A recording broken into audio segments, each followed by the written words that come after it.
Oh, hey, didn't notice you there. I'm just trying to make some plasma using a candle and a microwave. It's not working so well right now, but got it to work before. It's a scientific process. And just like this, or say cooking, games also have a scientific process, with both ups and downs. The game Evoland chronicles the RPGs from 1986 to the year 2000 in such a way, both of the ups and downs. And you ask, why would it be those years? Well, do you want to play an adventure for the Atari 2600? I sure as fuck don't. Hold on one moment. Much better. What? Anyways, the game Evoland covers many different types of games, including top-down 2D side-scrollers and 3D games. And it can't cover everything, which is kind of a good thing in many cases. I mean, there are some really bad games you don't want to look at. CDI. But, it doesn't cover Elder Scrolls Legend Battlespire. It's almost like that game was some sort of buggy nightmare. Anyways, on to the game. So we immediately start the game unlocking controls, scrolling, and sound effects. Which is good because it was going to get pretty old fast if I was going to have to make noises with my mouth. You then move on to unlock other features like swords and enemies, and then one they don't tell you about. Dying. And this is a feature you use a lot. Now this isn't to say it's a hard game, it's just saying you'll get to some places in the game where you'll do anything to move on. The final battle being a particular problem for me. Do we have a story?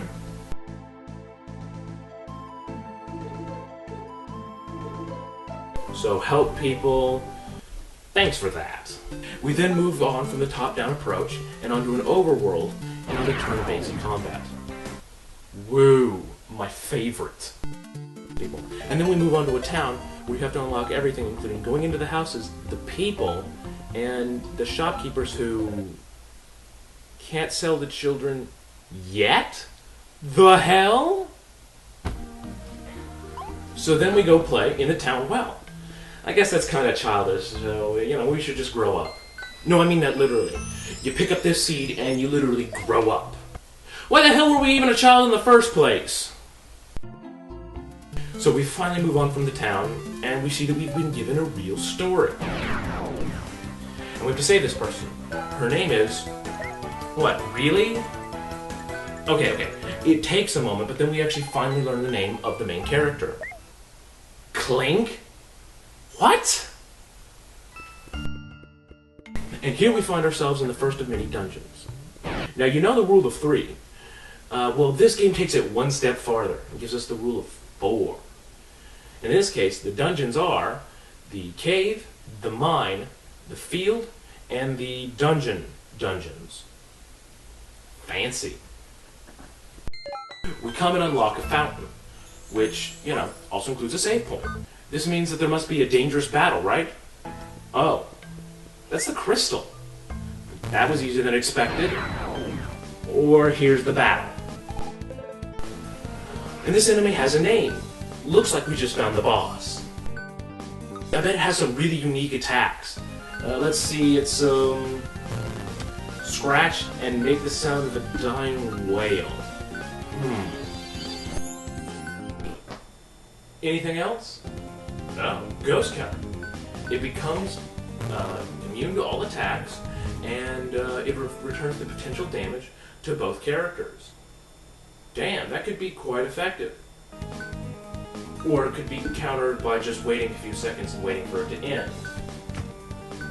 Pitiful. So then you beat the piece of flying whale shit. And, 3D. Look at me, Mom, I'm all polygons!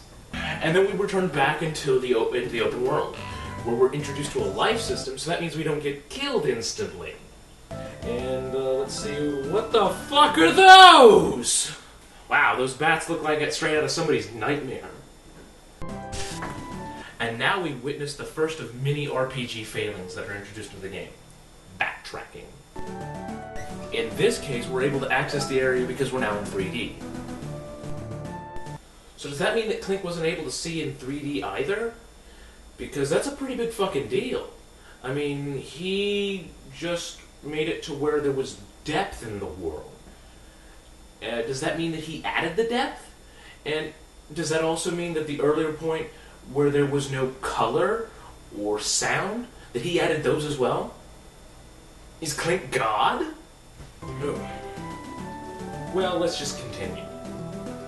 Now, before leaving the Forest of Backtrack, you have an opportunity to collect some of the game's secret items, which, of course, are stars. There are always stars. And you get some dialogue to add to the story. Something about going to her place and staying over for the night, or something, I don't know.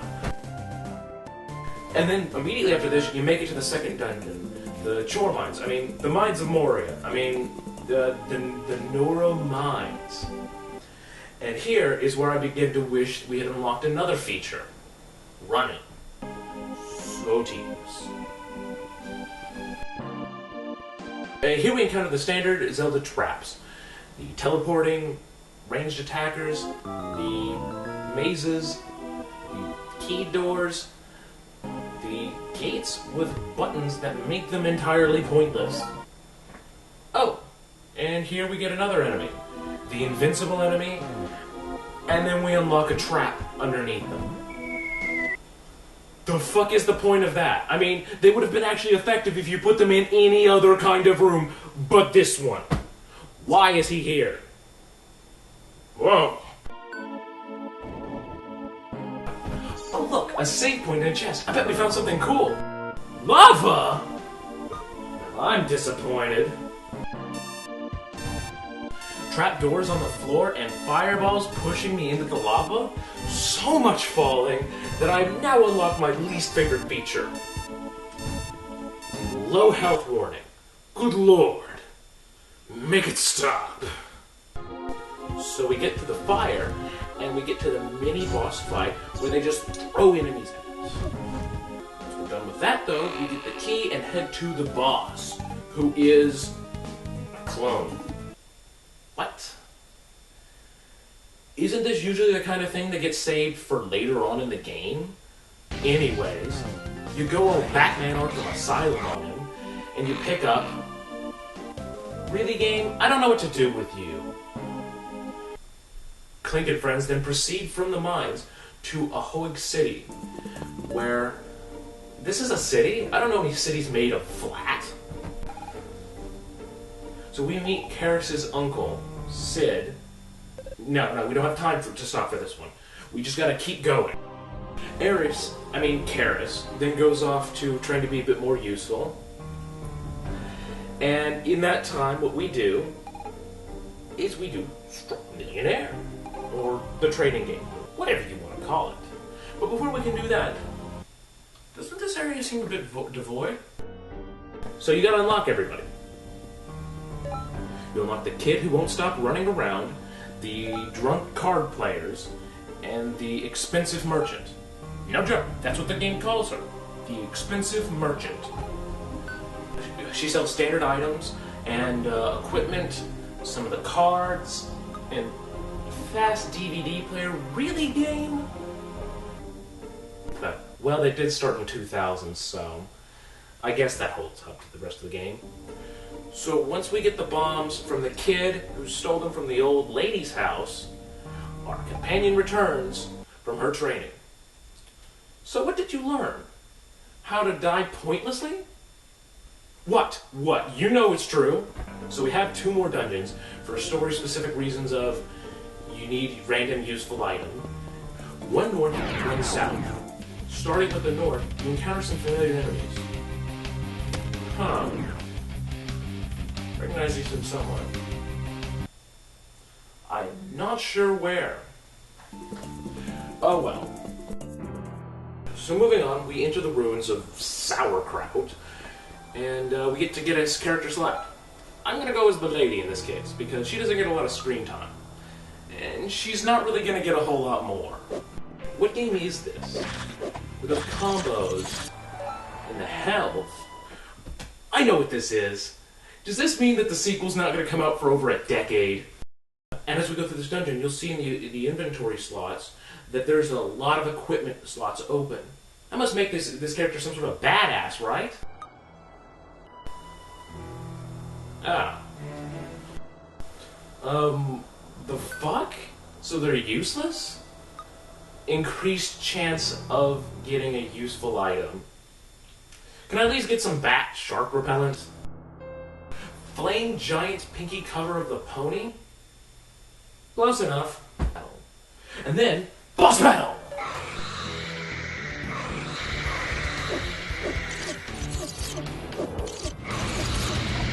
Flames and fire and suddenly bats everywhere! But it really just comes down to, you know, beating the crap out of each other.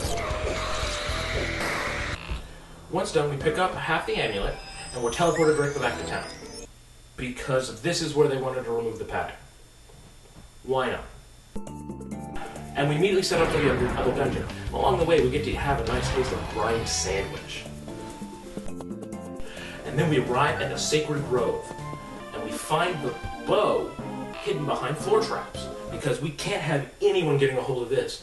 It is dangerous technology. No one should have this at any time. Oh.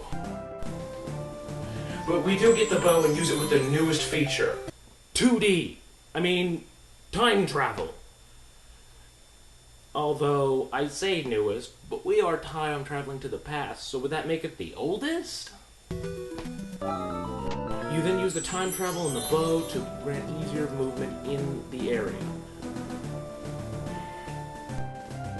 Okay, there's the thing. I've been giving this game too much grace. It isn't an homage, a study, or a parody. It's a Wayne's Brothers game. It is RPG the game.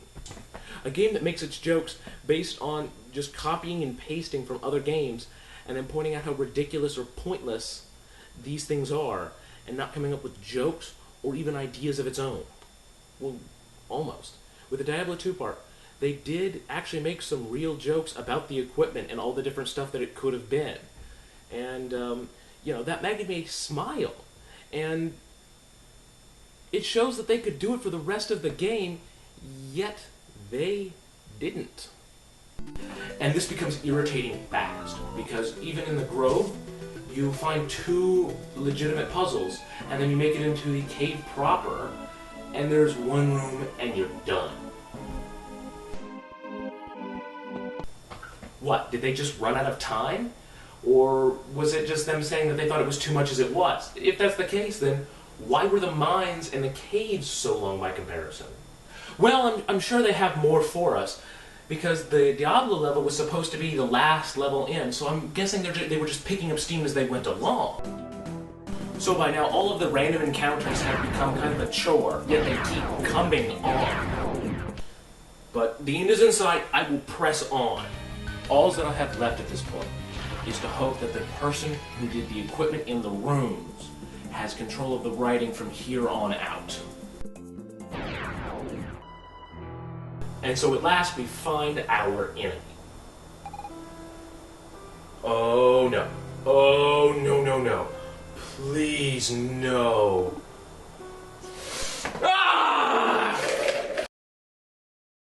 Sorry for my outburst, it just got the better of me. Let's continue. So far, it's a standard battle. Until you get his health low, and he begins his special attack.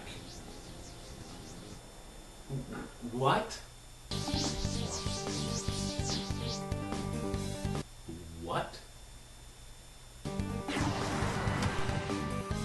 Damn it! What the hell does that have to do with this game? If you're going to pick something outside of RPGs, you might as well pick a damn game to choose from. Why isn't he using the Hadoken?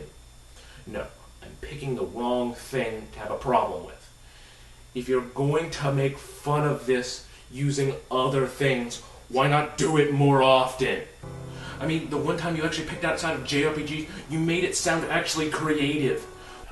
I'm not saying don't focus on Link and Final Fantasy, but what your game has done is not made me think about how much I want to play these games or how well I remember them, but all of the bad things about these games. Like the terrible combat, the bad movement, and the shitty hit detection. Your game could have only improved by not focusing on the games you set out to focus on. Back to the game, although I have to admit I've lost most of my will to go on. Oh, look, our main characters have lost. And it seems Ares is done.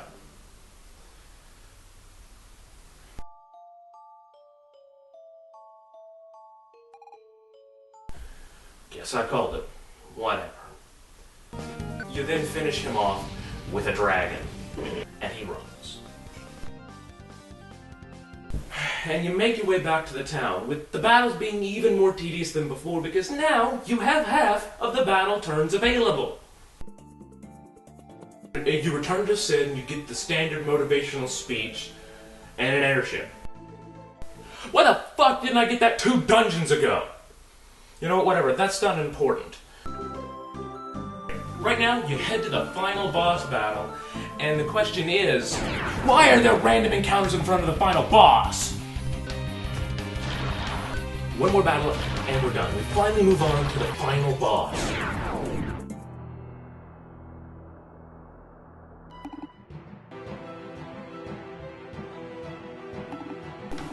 What's the egg golem from Sonic Adventure 2 doing here?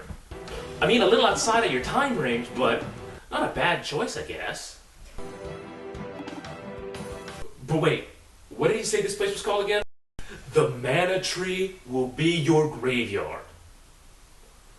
I was really starting to like this battle until now. That ruins the battle. No, wait, I spoke too soon. You know when I said poor hit detection? This is the worst of it. I mean, I keep trying to hit this thing, and none of those hits connect.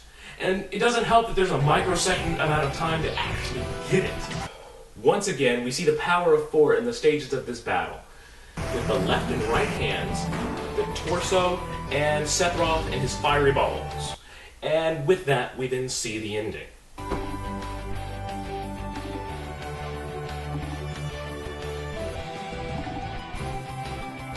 And what we get is 4 sentences to explain the entirety of the game.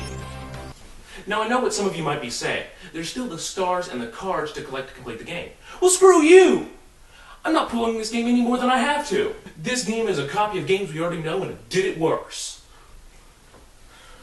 Okay, the story is a parody of older games and how they can be vague or corny at times, and it's neither done in a funny way or in some way that is clever. The artwork changes so often that it doesn't have a chance to become old or stale, but at the same time, it's not as polished as it could have been, but decent overall. Meanwhile, the music quickly becomes one of the most grating things in this game, as with only a few exceptions, there are only 2 melodies throughout the whole game. I've already gone over how much I dislike the movement system, so let's just skip over that. And I'll just say that I would recommend this game if it was on sale, but even then, if you want to play Final Fantasy VII so much, the game is already on Steam by itself. Buy that. Good day to you, sir.